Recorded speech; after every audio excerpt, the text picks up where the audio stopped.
Bonsoir à tous. À la une de ce journal, indignation totale après les images horribles d'une femme décapitée à Muyuka dans la région du sud-ouest. Une scène choquante et un acte barbare perpétré par des individus armés non identifiés.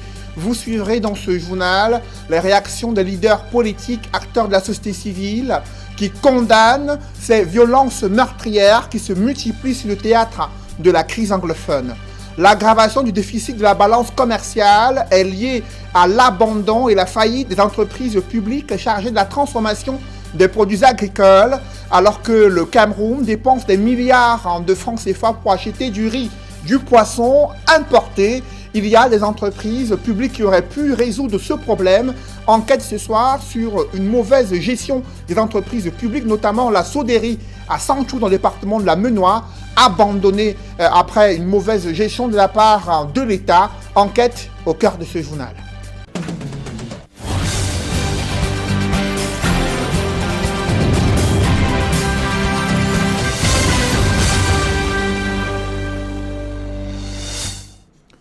Merci de suivre cette édition complète de l'information sur Equinox Télévision.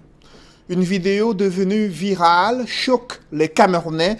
Elle montre comment une femme enchaînée est traînée au sol et frappée à coups de machette au niveau du cou.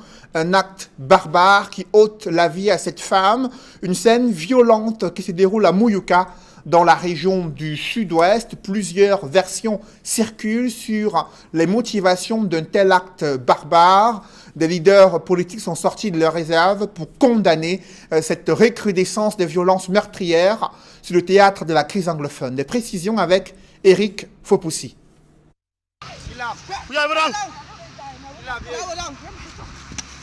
26 interminables secondes, c'est la durée de cette vidéo effroyable qui circule sur la toile. Elle montre des inconnus traînant au sol une femme ligotée. L'on entend dire en pidgin « Mets tes mains ici ». Ces barbares lui assènent 2 violents coups de machette au niveau du cou et abandonnent le corps ensanglanté au bord d'une route.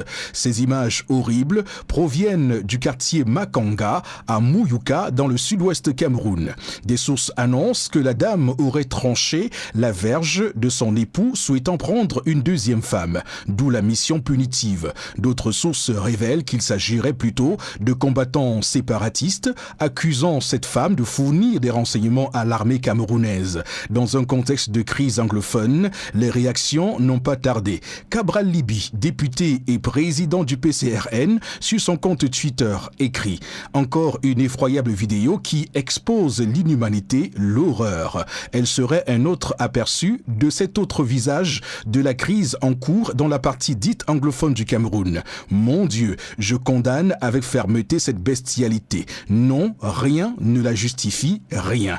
Le bâtonnier Akeremouna, quant à lui, condamné ce qu'il qualifie d'acte barbare et inhumain, inacceptable. La chercheuse Hilaria Allegrosi de Human Rights Watch évoque la vérification d'une vidéo horrible diffusée hier sur les médias sociaux montrant une femme à Muyuka torturée par des séparatistes présumés qui lui ont tranché la gorge en l'accusant d'avoir informé l'armée. Une violence indicible. Des sources affirment qu'hier, les séparatistes ont également décapité un homme en dope. Le militant des droits humains Arbor Mbala s'offusque de ce que tuer notre peuple au nom de sa libération est malheureux. Nous ne pouvons pas tuer les mêmes personnes que nous prétendons vouloir libérer du joug de la dictature. Que les âmes de ceux qui ont été tués reposent en parfaite paix. Ces images d'une rare violence rappellent le cas de Florence Ayafor, la gardienne de prison tuée, dans des circonstances quasi similaires en septembre 2019 dans le nord-ouest du Cameroun. Autre réaction, celle de la coordonnatrice exécutive du réseau des défenseurs des droits humains en Afrique centrale. Maximilienne Gambé interpelle le gouvernement camerounais. Elle s'adresse également aux groupes armés séparatistes et la communauté internationale. Elle insiste sur l'urgence de mettre sur pied une commission justice, paix et vérité, également de résoudre de façon pacifique la crise anglophone et mettre fin à ces atrocités qui affectent les populations civiles. Je vous propose de l'écouter. Je suis très choquée parce que aucune revendication légitime ne peut justifier cette barbarie. cette barbarie sur les femmes. On n'a même pas encore digéré ce qui s'est passé avec Ayafo. Quand nous avons dit ça, je pense que tout en condamnant cet acte ignoble, et vous pouvez comprendre la gravité dans ma voix, parce que d'abord c'est une femme, c'est une jeune fille. Et ces actes barbares contre les femmes, ce sont les crimes contre l'humanité. C'est comme ça qu'on les appelle, sans embâche. Et c'est l'occasion d'appeler une fois de plus le gouvernement camerounais à rechercher ces coupables, qu'ils soient punis. 2, nous ne disons ça assez. Il faut quand même que nous puissions trouver une sortie pacifique à cette crise-là. Pacifique, et nous avons notre proposition depuis 2017-2018, qui est l'organisation de la commission Vérité, Justice et Réconciliation. Trop, c'est trop. Et il faut qu'on cesse, n'est-ce pas, de tuer des civils et surtout des jeunes filles et des jeunes femmes dans une guerre qu'elles n'ont pas du tout voulu. Toujours dans l'actualité concernant l'insécurité dans le nord-ouest et le sud-ouest du Cameroun, les États-Unis d'Amérique appellent à une enquête indépendante pour faire la lumière sur l'assassinat du pasteur Tanjo Christopherson, travailleur humanitaire au sein d'une organisation non gouvernementale déployée dans le nord-ouest. L'ambassade des États-Unis au Cameroun condamne tout acte de violence perpétré contre les travailleurs humanitaires et appelle à leur accès sans entrave aux personnes dans le besoin sur le théâtre de la crise anglophone. Alors que des instituteurs indignés observent une grève de la faim depuis les premières heures de ce mercredi, ils ont été interpellés dans l'après-midi à Yaoundé, vous le voyez en image. Ils font partie d'un collectif qui demande l'annulation de la première phase du recrutement d'une vague d'instituteurs contractuels dans le cadre d'un projet financé par la Banque mondiale. Selon les plaignants, le non-respect des critères d'âge et l'ancienneté constituent les principales irrégularités. Ils entendent multiplier les actions pour que leurs revendications trouvent un écho favorable auprès du gouvernement. À ce sujet, je vous propose de suivre les explications de Jean-Marie Sonkoué-Séning, porte-parole du collectif des instituteurs indignés.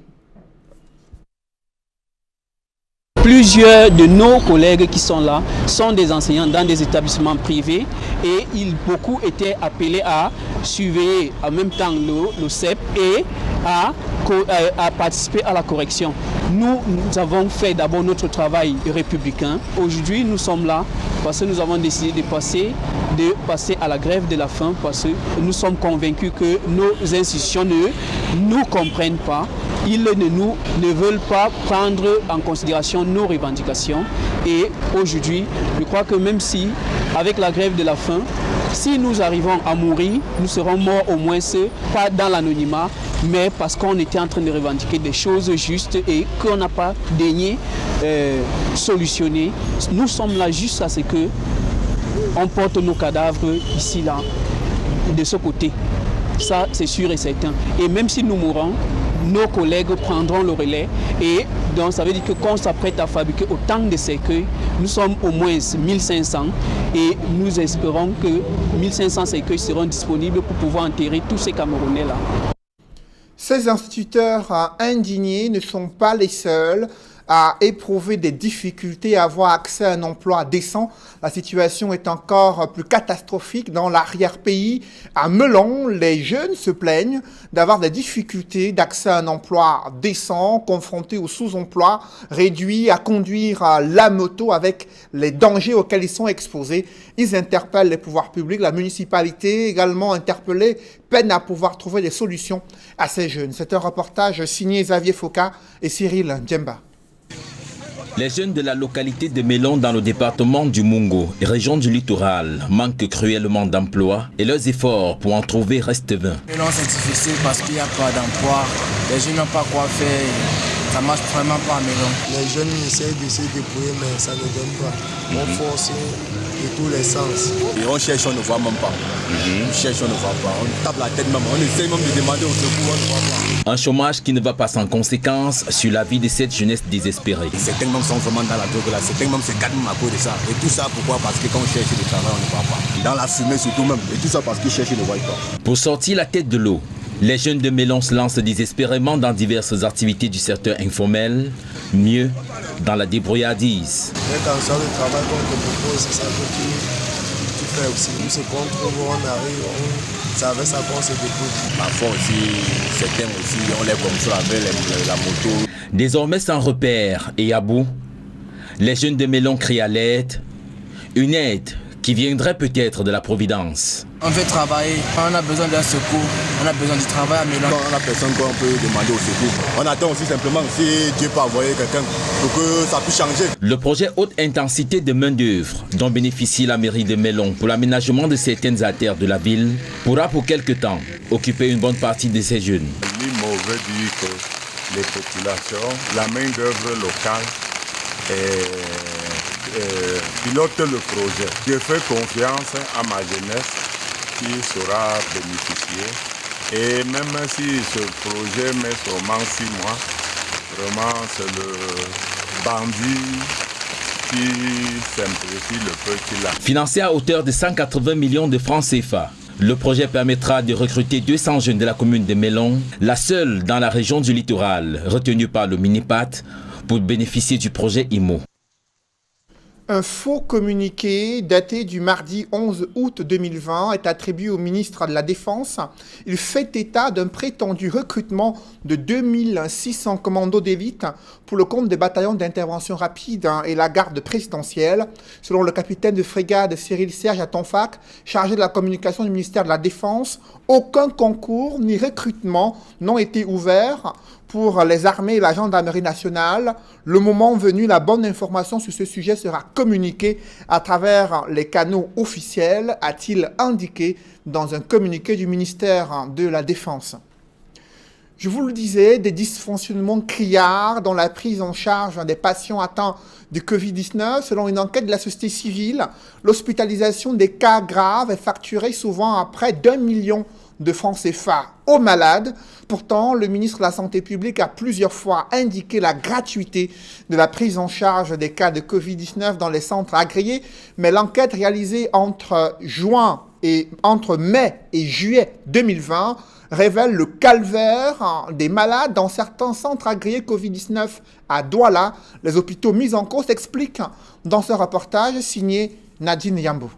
Dans un rapport rendu public au mois d'août 2020, l'Association de défense des droits de l'homme, On est ensemble, au cours d'une enquête menée entre juin et juillet, révèle que la gratuité de la prise en charge des malades de coronavirus, telle qu'annoncée par le gouvernement, n'est pas effective sur le terrain. Elle indique que les patients dépensent des centaines de mille pour leur suivi médical dans les centres spécialisés de l'hôpital La Quintini et gynéco-obstétrique de Yassa à Douala.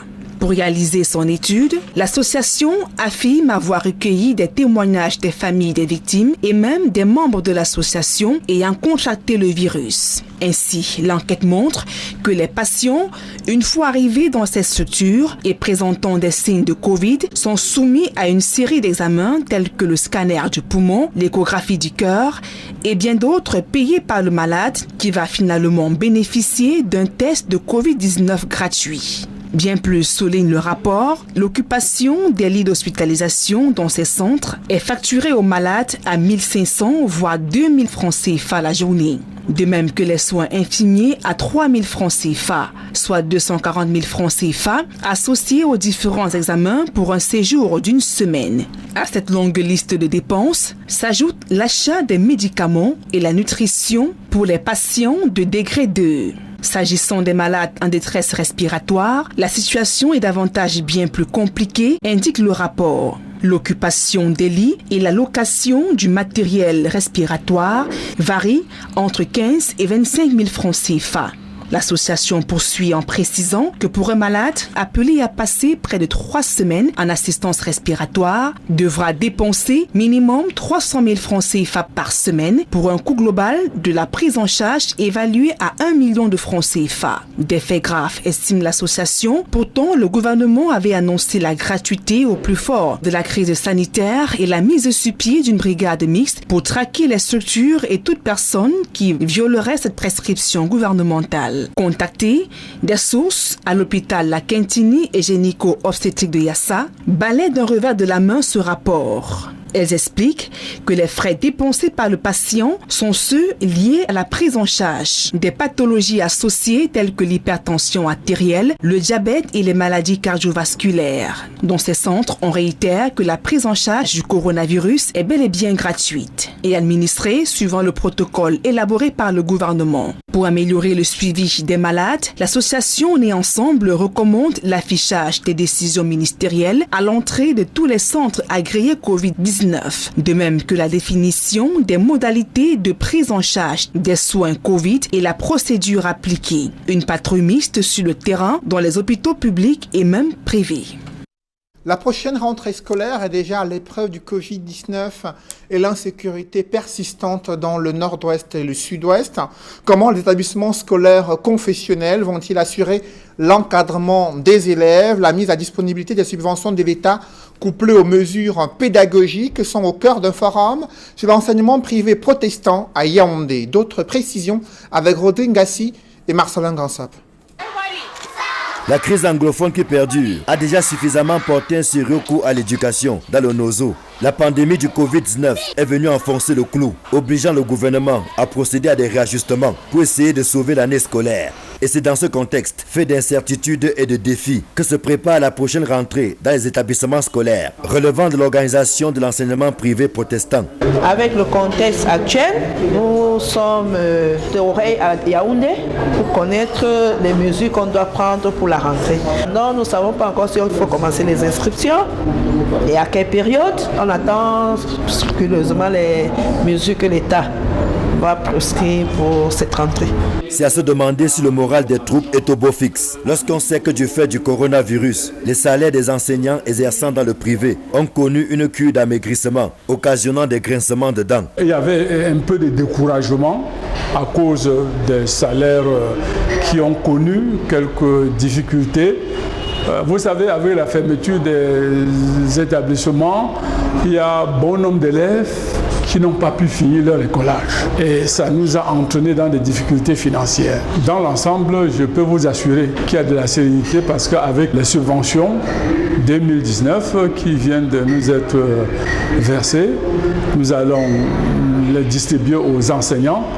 Et pour nous, ça fait quand même une bouffée d'oxygène qui va leur permettre de se mettre au travail. Au sein de l'organisation de l'enseignement privé protestant, l'on rassure que des dispositions sont prises afin que la rentrée scolaire 2020-2021 ne connaisse pas de couac, en dépit du contexte sécuritaire et sanitaire bien difficile. Nos mesures, c'est une mission de l'Église pour voir comment on peut donner l'éducation vraie avec la cœur de Dieu pour nos enfants.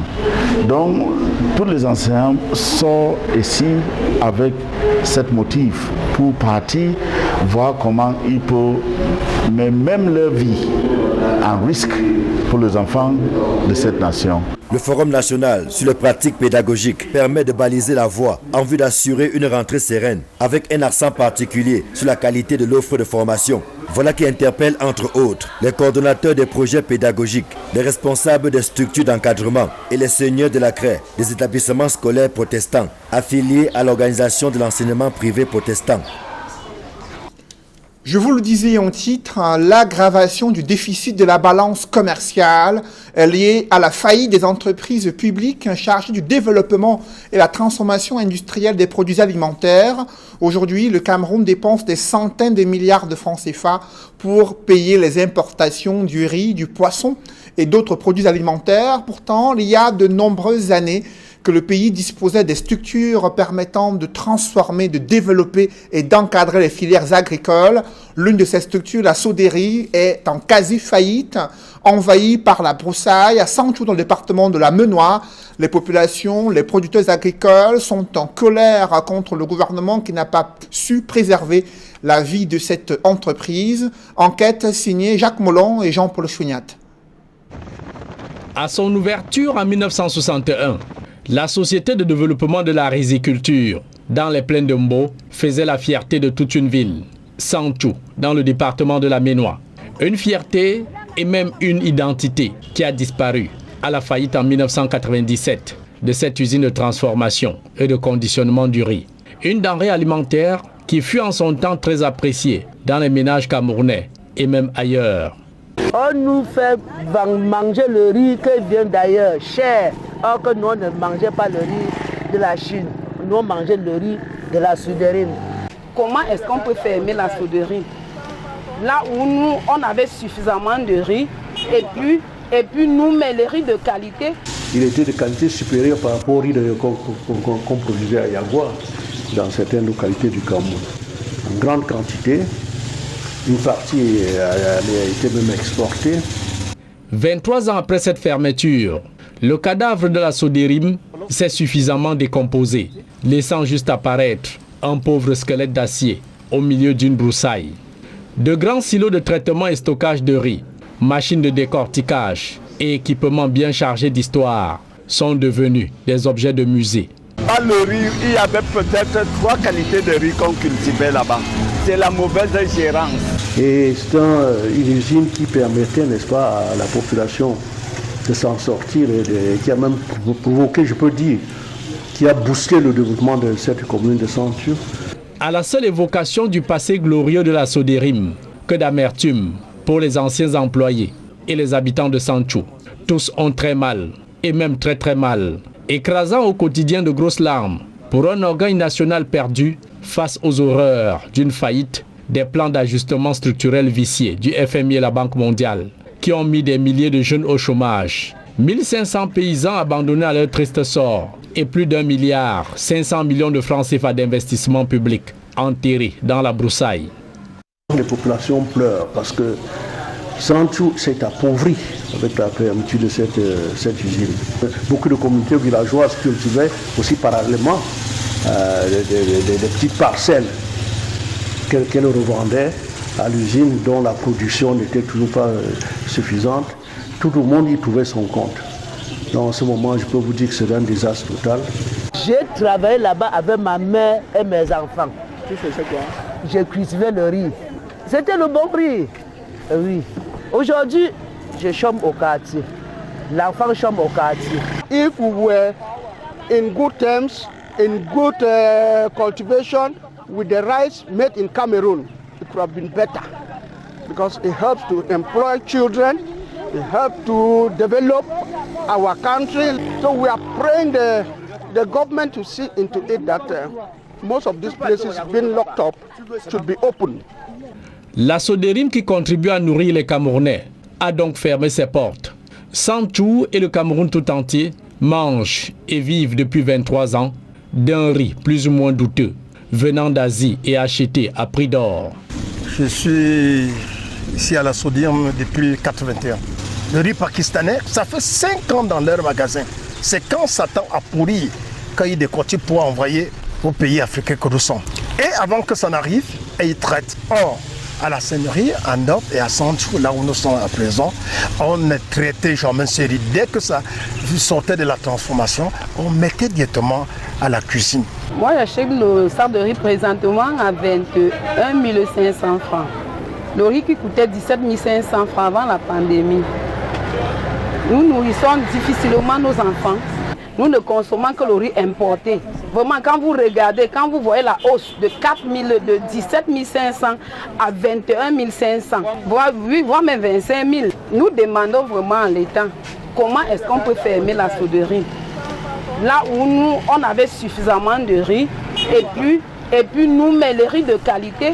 Face à la chute brutale de la production locale, la faillite et le dysfonctionnement de la Société de développement de la riziculture des plaines de Mbo à l'ouest, L'Opaum Valley Development Authority UNVEDA dans le nord-ouest, la société d'expansion et de modernisation de la riziculture à Yagua Semri, la demande nationale en riz s'est accrue en flèche, faisant exploser les importations au fil des ans.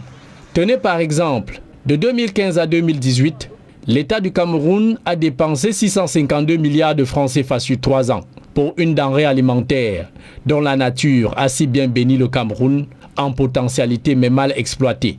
Il y a des sociétés qui sont mortes comme ça pour rien.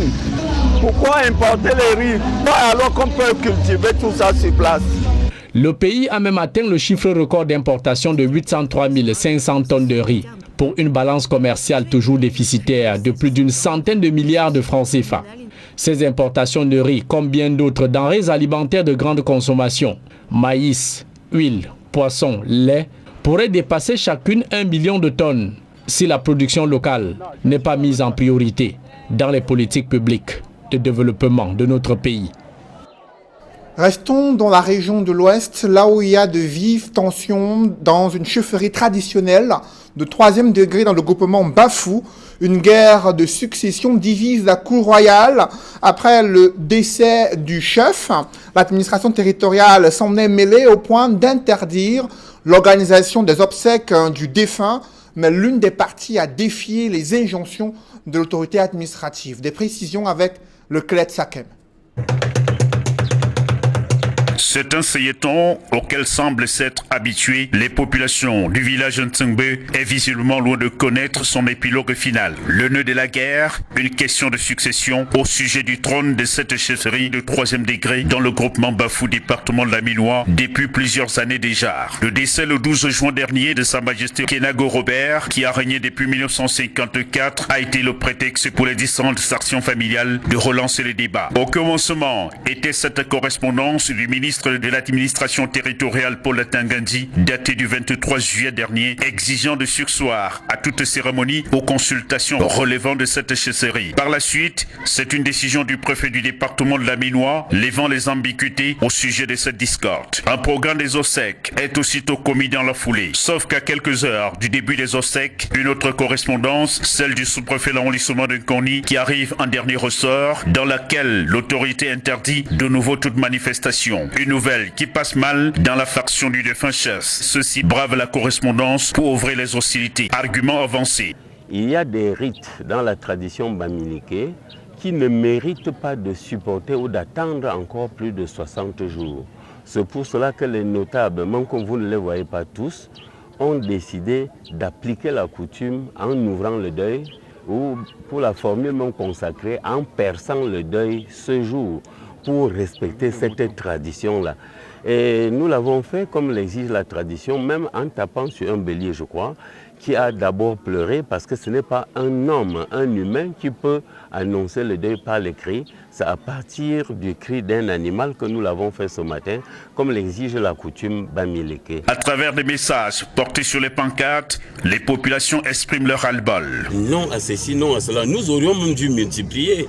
Un peuple qui perd son chef, un chef reconnu par l'administration, un chef qui est chef depuis 1955 et qui meurt le 20 juin 2020, le 12 juin 2020, soit 65 années de règne.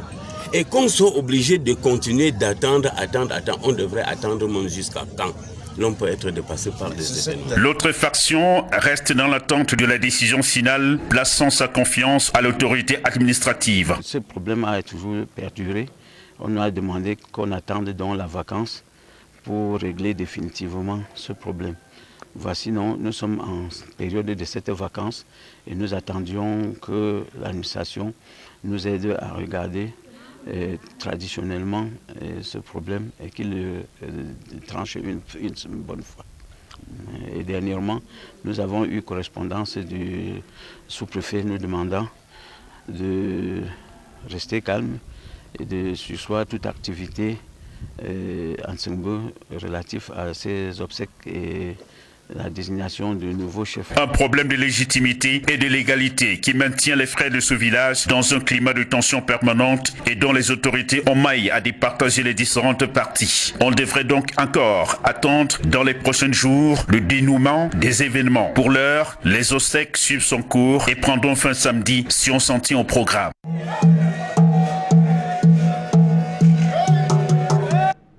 Après avoir mis en lumière les femmes qui sont désormais à la tête du tribunal criminel spécial, voici à présent un coup de projecteur sur le nouveau président de la Chambre des comptes à la Cour suprême, lui qui doit auditionner la gestion de la crise sanitaire.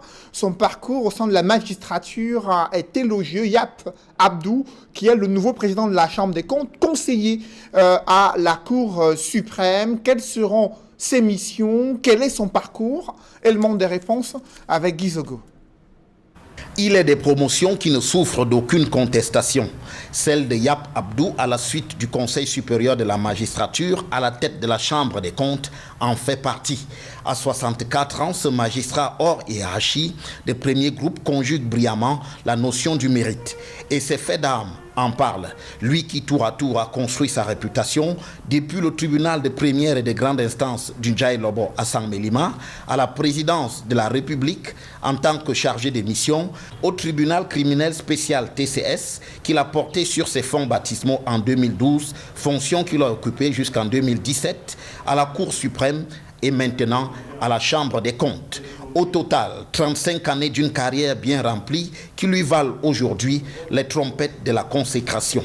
Fort heureusement que de telles éclaircies existent encore dans un contexte camerounais où la promotion du crétinisme et de l'arrivisme se sont érigés en paramètres déterminants de la gouvernance. Cela a bien un sens, d'autant que survenant dans le corps de la magistrature, travaillé par son inféodation à des forces centrifuges qui diluent de manière ubuesque sa crédibilité. De ce point de vue, qu'on proclame avec un certain triomphalisme qu'il n'y a pas eu de dossier disciplinaire lors du dernier Conseil supérieur de la magistrature relève d'une politique de l'autruche qui n'honore pas notre justice. Surtout lorsqu'on sait ce que l'on sait, surtout lorsqu'on a vu ce que l'on a vu ces dernières semaines et enfin, surtout lorsqu'on croit ce que l'on est en droit de croire de notre justice. Au milieu de ce grand doute, un espoir émerge. Pourtant, celui d'une figure comme celle de Yap Abdou, sorte des derniers des Mohicans, qui reconforte grandement. Mesdames, messieurs, c'est la fin de ce journal. Merci de l'avoir suivi. Juste après cette édition de 20h, retrouvez Duval et ses invités pour le débrief du journal sur le plateau d'Equinox Soir. Duval Fangwa. Cédric Noufélé, une horrible vidéo circule sur la toile depuis quelques heures montrant une jeune dame sauvagement assassinée par des personnes encore non identifiées. Nous sommes encore en train de mener des investigations pour authentifier les auteurs de ces actes horribles et barbares. Vous l'avez vu, des réactions ne cessent de fuser sur la toile, notamment des leaders politiques qui condamnent cette recrudescence de la violence meurtrière dans le nord-ouest et le sud-ouest. Des artistes musiciens, eux aussi, se sont exprimés pour la première fois, pour certains d'entre eux, sur la question de la crise dans le nord-ouest et le sud-ouest, au regard des victimes qui sont essentiellement des populations civiles. C'est une femme qui a été violemment arrachée à la vie dans des circonstances non élucidées par des individus non identifiés. Plusieurs thèses circulent sur les motivations de ces auteurs, des bourreaux de cette jeune femme, mais l'heure désormais à la résolution pacifique de la crise afin de réduire et de mettre un terme à cette violence meurtrière dans le nord-ouest et le sud-ouest du Val. Et il y a surtout le département laménois qui est un tout petit peu sur la sellette ce soir, non seulement avec le village de Timbe à Bafou qui continue d'attendre son chef, mais surtout les populations de Sanchou un tout petit peu en colère et qui se souviennent d'ailleurs qu'il y a quelques années, elles cultivaient elles-mêmes ce riz-là, un riz qu'elles payent très cher aujourd'hui. Les Camerounais partagent la douleur des populations de Sanchou au regard des dépenses effectuées pour payer du riz importé. Pourtant, le Cameroun a un potentiel agricole important lui permettant de pouvoir multiplier les rizicultures. Mais la réalité est tout autre. Et les sociétés qui étaient chargées d'encadrer les différents producteurs agricoles, l'une de ces sociétés est tombée en faillite depuis de nombreuses années à Santhiou, une autre située en Dop, dans le nord-ouest. Vous avez suivi le calvaire de ces populations et le regret de certains anciens travailleurs de ces structures publiques mal gérées et qui étaient dans le portefeuille de l'État. Pendant ce temps, dans le groupement Bafou, c'est la guerre de succession après le décès d'un chef. L'administration territoriale est en train de vouloir jouer les arbitres. Pourtant, les obsèques doivent être organisées selon les traditions bamileke et la question de la succession du chef se pose là-bas avec acuité. Duval. Merci Cédric Noufélé pour cette autre édition complète de l'information sur Equinox Télévision. Bonne soirée. Bonne soirée à vous Duval.